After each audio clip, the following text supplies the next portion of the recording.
লকডাউনের পর একটি সাধারণ রাত, কলকাতার ব্যস্ততার মাঝে একটি কালো অন্ধকার ছায়া ঘনিয়ে এলো। এক শিশু নিখোঁজ, একটি ফোন কল এবং একটি ভয়ঙ্কর ষড়যন্ত্রের শুরু। কিন্তু কে রয়েছে এর পেছনে? এটি কেবল একটি অপহরণ নয়, এটি এক ভয়ানক খেলা, যা প্রতিনিয়তই সমাজকে একটি ভয়ঙ্কর আশঙ্কার মুখে ঠেলে দেয়, যেখানে প্রতিটি পদক্ষেপ মৃত্যু বা মুক্তির দিকে নিয়ে যেতে পারে। ছোট একটি উপস্থাপনার মাধ্যমে তুলে ধরলাম আপনাদের কাছে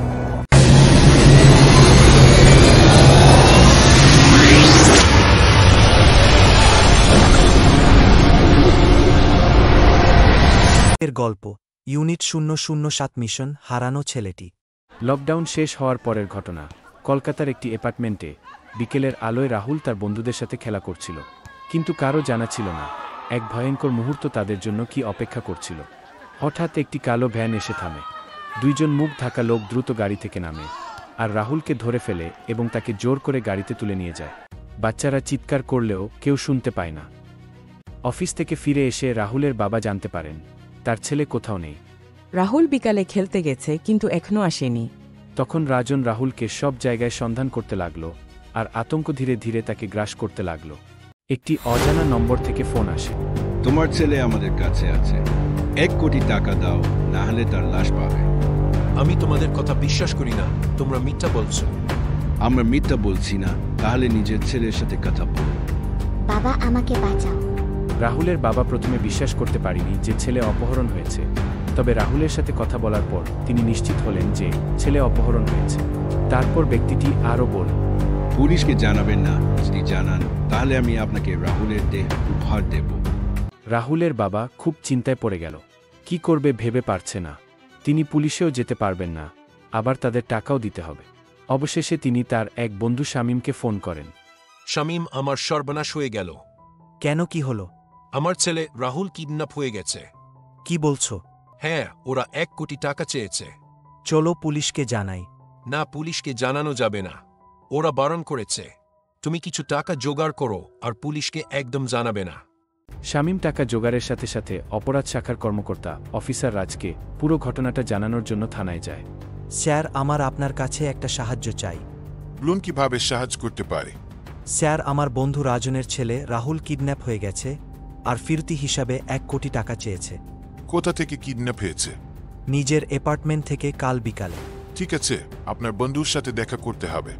সরি স্যার, কিডন্যাপার বারণ করেছে আপনাদের জানাতে, তাই আমি আপনাদের জানালাম।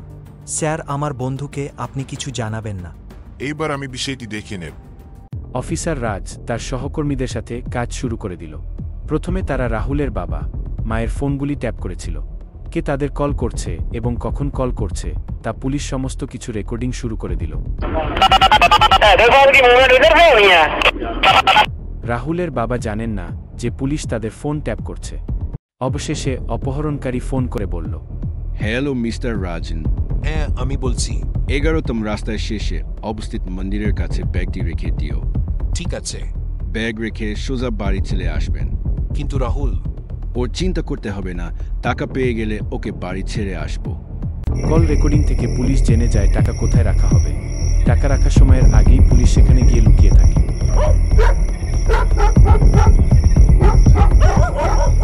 কিডন্যাপারের সময় অনুযায়ী রাহুলের বাবা মন্দিরের কাছে টাকার ব্যাগটি রেখে দিয়ে বাড়ি চলে যান, আর পুলিশের পুরো টিম টাকার ব্যাগের দিকে নজর রাখতে লাগলো। কিছুক্ষণ পরে একজন ভিক্ষুক এসে ব্যাগটি দেখে আর ব্যাগটা নিয়ে হাঁটা শুরু করল। কিছুটা দূরে হাঁটার পরে অফিসার রাজ এবং তার পুলিশ ভিক্ষুককে ধরে তাকে থানায় নিয়ে গিয়ে তাকে জিজ্ঞাসাবাদ শুরু করে। বল, রাহুল কোথায়? কে রাহুল? আমি চিনি না। চিনিস না তো ব্যাগ নিয়ে কোথায় যাচ্ছিস? স্যার, আমি একজন ভিক্ষুক, মন্দিরের সামনে এত টাকা দেখে লোভ সামলাতে পারিনি, তাই। তখন একজন পুলিশকর্মী এসে রাজকে বলে, স্যার, ও ঠিক বলেছে, ও একটি ভিক্ষুক, মন্দিরে আসে ভিক্ষা করতে। ফোন বেজে উঠলে রাজন বলল, আমার ছেলে কখন আসবে? তোকে বারণ করা হয়েছে যে পুলিশকে যেন না জানানো হয়। তারপর তুই পুলিশকে জানিয়েছিস। এবার তোর ছেলের লাশ পাঠাও। না, আমি পুলিশকে জানাইনি। আমার ছেলের কোনো ক্ষতি করবেন না প্লিজ। তুই জানাসনি তো পুলিশ জানলো কি করে? আমি জানি না। ঠিক আছে, তোকে আর একটা সুযোগ দেওয়া হবে। তারপর রাজন থানায় গিয়ে অফিসার রাজকে বলল, স্যার প্লিজ আপনারা আমার ছেলের কেসটা ছেড়ে দিন, আর আমি জানি না যে কে আপনাকে কেসটা নিতে বলেছে। মিস্টার রাজন, আমি শান্ত হন আর শুন। না, আমি বুঝতে আসিনি। এই আপনাদের হাত জোর করে বলছি, আপনারা প্লিজ আমার ছেলের কেসটা ছেড়ে দিন। তখন রাজ 1 কোটি টাকা রাজনের হাতে দিয়ে বলল। ভিক্ষুকের কাছ থেকে এই টাকা আমরা পেয়েছি, এই নিন আপনার টাকা। রাজন টাকা নিয়ে ওখান থেকে চলে যায়। যাই হয়ে যাক না কেন, এই কেস আমরা ছাড়বো না, যা হবে দেখা যাবে। এরপর তারা আলোচনা করতে লাগলো কিভাবে কি করা যায়। তখন রাজ একজন অফিসারকে রাজনের অ্যাপার্টমেন্টের সিকিউরিটি গার্ড করে পাঠায় রাজনের উপর নজর রাখার জন্য। 2 দিন পরে রাজনের বাড়িতে একটু পার্সেল আসে।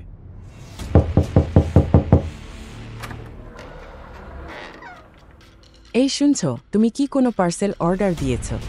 না, আমি কোনো পার্সেল অর্ডার দিইনি, তবে খুলে দেখো না কি আছে। রাহুলের মা পার্সেল খুলে দেখে তাতে একটা চিরকুটে লেখা আছে, রাত 11টার সময় 34 নং গালিফ রোডের পাশে শনি মন্দিরের কাছে ব্যাগটা রেখে দেবে, এবার যেন ভুল না হয়। অপহরণকারী যেমন বলেছিল সেই মতন রাজন রাত 11টার সময় শনি মন্দিরের উদ্দেশ্যে রওনা হয়। রাজনকে যেতে দেখে বাসভবনে কর্মরত পুলিশ অফিসার রাজকে অবহিত করে এবং রাজনকে ফলো করতে শুরু করে, আর তিনি তার সহকর্মীদের নিজের লাইভ লোকেশন পাঠিয়ে দিলেন যাতে তারা তাকে ফলো করতে পারে। রাজন সঠিক সময়ে মন্দিরে পৌঁছে গেল এবং পুলিশকর্মী কিছুটা দূরে রাজনকে ফলো করতে লাগল। রাজন ব্যাগ মন্দিরের কাছে ছেড়ে বাড়ির পথে রওনা দেয়। কিছুক্ষণ পর 2জন লোক বাইকে করে মন্দিরের কাছে আসে আর ব্যাগটা নিয়ে দেখতে থাকে টাকা আছে কিনা। তারপর ব্যাগটি নিয়ে সেখান থেকে চলে যেতে লাগলো, আর পুলিশকর্মী ফোন করে রাজকে সব জানায়, আর ওই বাইক চালকদের ফলো করতে শুরু করলেন।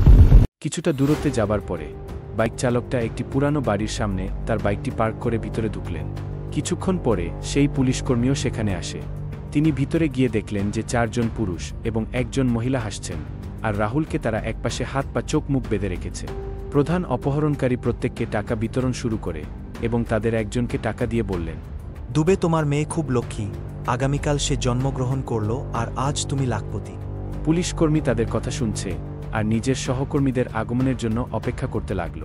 ঠিক সেই সময় এক মহিলা বলল, আসুন আমরা টাকা নিয়ে চলে যাই আর রাহুলকে এখানে ছেড়ে চলে যাই, আর পরে পুলিশকে ফোন করে বলে দেব রাহুল এখানে আছে। না, রাহুলকে জীবিত রাখা যাবে না, কারণ সে আমাদের দেখে নিয়েছে, পরে পুলিশকে সবকিছু বলে দেবে। এই বলে তিনি তার বন্দুকটি বের করে রাহুলের দিকে নিশানা করলেন। সমস্ত অপহরণকারীরা তাকে থামানো শুরু করে, আর অন্যদিকে দাঁড়িয়ে থাকা পুলিশকর্মী ভাবছিলেন যে তিনি এখন কি করবেন। অন্যান্য পুলিশও তখনও এসে পৌঁছায়নি। রাহুলের হাত পা মুখ এবং চোখ বাঁধা ছিল, সে কেবল তাদের কথা শুনতে পারছিল আর মাথা নেড়ে তাকে না মারার জন্য অনুরোধ করতে লাগল। প্রধান অপহরণকারী যখন রাহুলকে হত্যা করতে যাচ্ছিল তখন পুলিশকর্মী অপহরণকারীর দিকে একটি লাঠি নিক্ষেপ করল আর তাদের দিকে ছুটে যায়। অপহরণকারীরা পুলিশকে দেখে ঘাবড়ে যায় এবং রাহুলকে হত্যার পরিবর্তে প্রধান অপহরণকারী সেই পুলিশকর্মীর উপর গুলি চালায় দেয়। পুলিশকর্মী সঙ্গে সঙ্গে মাটিতে পড়ে যায়। সেই সময় পুলিশের বাকি কর্মীরা উপস্থিত হয়, আর গুলির শব্দ শুনে তারা সেই পুলিশকর্মীর কাছে পৌঁছায়। সব অপহরণকারীরা পুলিশকে দেখে টাকা নিয়ে পালিয়ে যায়, আর বাকি পুলিশকর্মীরা রাহুলকে উদ্ধার করে। রাহুলের উদ্ধারের পর আহত পুলিশকর্মীকে হাসপাতালে নিয়ে যাওয়া হলে ডাক্তার পরীক্ষা করে বলল, ওনার অনেক রক্ত বের হবার জন্য ওনার বাঁচার সম্ভাবনা খুব কম। কিন্তু মারা যাবার আগে পুলিশকর্মী রাজকে বলে, স্যার, দুবের মেয়ে সন্তান জন্ম হয়। এই কথা বলেই পুলিশকর্মী মারা যান। তারপর পুলিশকর্মীকে পুলিশি সম্মান দেওয়া হয়।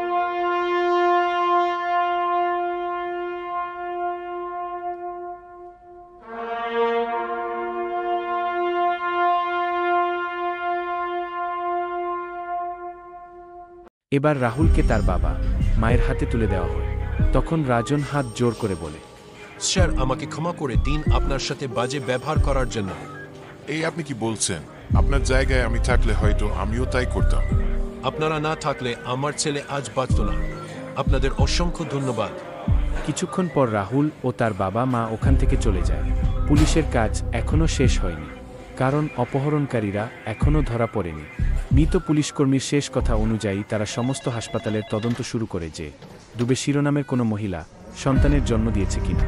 তদন্তের পরে তারা জানতে পেরেছিল যে রাহুলের মুক্তির একদিন আগে দুবে নামে অনেক মহিলার সন্তান জন্ম হয়, তবে মেয়ে সন্তান হয় 2 জন মহিলা। এবার পুলিশ যারা মেয়েদের জন্ম দিয়েছে তাদের সন্ধান শুরু করে। এখন পুলিশের কাছে 2 জন মহিলা রয়েছে যারা মেয়েদের জন্ম দিয়েছেন। পুলিশ যখন প্রথম মহিলার সম্পর্কে জিজ্ঞাসাবাদ করে তখন দেখা গেল যে তার স্বামী একজন সরকারি কর্মকর্তা। সুতরাং তাদের অপহরণ করার কোনো দরকার নেই। আর অন্য মহিলা সম্পর্কের তারা জানতে পারে যে তার স্বামী কিছু সময়ের জন্য একটি কারখানায় কাজ করেছিলেন, তবে লকডাউন চলাকালীন তার কাজটি চলে গেছে এবং এখন তিনি পরিবার চালাতে টুকটাক কাজ করছেন।